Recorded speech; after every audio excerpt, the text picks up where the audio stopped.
Moving a building is a major undertaking, especially one with such a historic past. Tree limbs had to be cut and utility lines removed to get this building on wheels through. Telephone company, electric company, cable TV, town selectmen, everybody had to be notified, and it took quite a bit of planning from my office to do all this.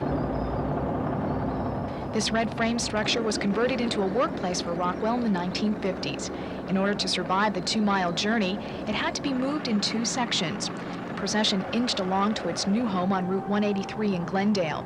And the community that provided models for Rockwell's famous Saturday Evening Post covers turned out today to get a peek as the studio passed by. Well, I think it's wonderful that they're keeping the studio, and I think Norman Rockwell himself would have been very pleased. I had the great privilege of knowing him. He was a very modest man. I think he'd be surprised that they would bother. He used to ride by here every day with his wife, and their bicycles about 10 minutes to 12. You could set your clock by them.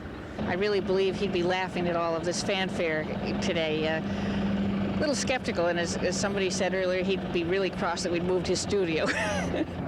Cross or not, Lila Burley is proud to be the president of the organization in charge of restoring the studio. We have a treasure here that we've curatorially organized very carefully and so on, so that we're going to be able to restore this and let people see how Norman Rockwell worked. Today's move is just the beginning of a bigger move in store for Stockbridge. Work has already begun on the new Norman Rockwell Museum, which will replace the old corner house. It will be bigger and will be able to display more of the artist's work. The studio will finally settle here at Linwood Estates, overlooking the Housatonic River. The 40-acre site is also the new location for the Norman Rockwell Museum. In Stockbridge, Deborah Fountain, Newswatch 40.